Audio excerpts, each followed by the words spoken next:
për qëndrime kritike të FMN dhe Bankës Botërore. Çdo strukturë tjetër, jashtë institucioneve që janë kolona stabël të menaxhimit financave publike, që është dogana dhe tatimet, është një çok politike. Pra, të bësh çoka politike në mes të krizës, kjo është e patolerueshme dhe nuk ka asnjë justifikim. Ne kishim premtuar sigurisht në opozitë që do ta aprishnim monopolin e ngjyrosjes së naftës. Ne kishim premtuar se do ta hiqnim monopolin e prodhimit pulave fiskale. Pra do shpërbënim diçka që kishte bërë PD-ja në mandatin e dytë.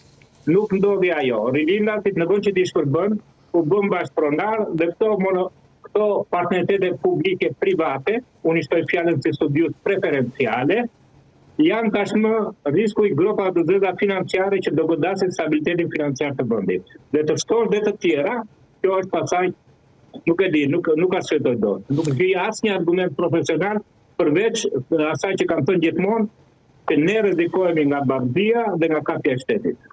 Propozimet që ka bërë opozita, ka qenë Partia e Lirisë ditë më përpara, ishte sot Eno Bozo në emër të Partisë Demokratike që propozojnë një paket, por ata kanë kryefjalë atë që ju nuk ishit dakord pak më herët kur më thatë për heqjen e taksës së qarkullimit.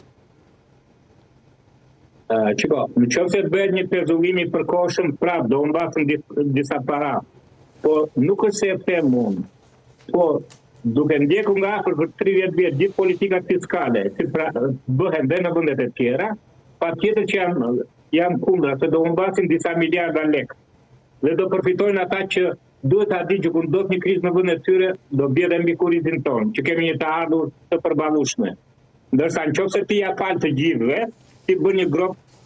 Se duhet të bëjmë ato? Qeveria për paketet fiskale, vitin e kaluar, pati rreth 400 milion euro të pa shpenzuara. Se nuk e kaloi një pjesë të saj në mbështetje sociale, sepse në financa publike ka një rregull të qartë.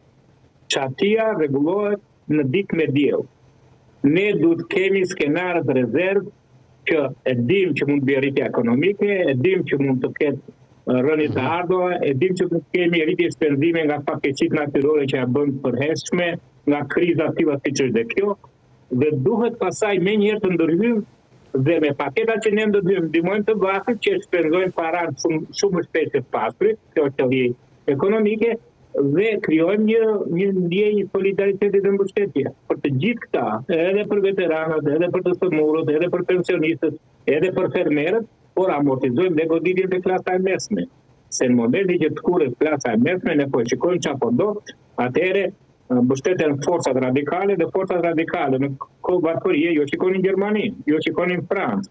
Kur ndodh në vende kaq me demokraci të konsoliduar, mendoni se sa shpejt mund të kemi këto rrisje potenciale, se mund të shtypim mirë, mund të gënjesh, por nuk i shtyp dot, edhe në vendin tonë.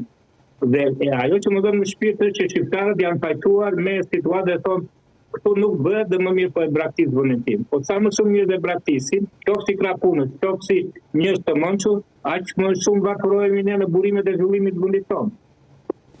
E vërtet, zoti Malaj, dhe për pjesën makro në gati 20 ditë luftë me atë që po ndodh në Iran, me tensionet në kanalin në ngushticën e Hormuzit, sa afatgjata i shikoni problematikat globale nga kjo luftë e Amerikës dhe Izraelit në Iran, sepse nuk e dim se sa do zgjasë dhe kur do të përfundojë? Të gjithë ekonomistët në botë janë atë shqetësimin e madh apo shkojnë drejt një krize që ja vitin 1970, që ndodhi pikërisht për konflikte të tilla, dhe që shkatërroi ekonominë globale për një kohë relativisht të gjatë, sepse kur rritet çmimi i naftës dhe i çmimit madh tjetër, Banka Qendrore për ta ndaluar duhet të rrisë koston e paras. Në momentin që rritet kosto e paras, bie rritje ekonomike. Në qoftë se bie rritje ekonomike, ndodh ai fenomeni stagnacion. Pra, vendet kanë rritje të vogël dhe inflacion të lartë. Kështu që sa do zgjasë. Është shumë e vështirë sepse politika që ndërmerr presidenti Trump në disa raste edhe pa u konsultuar me Kongresin, janë të tilla që i kanë ushqyer krizat.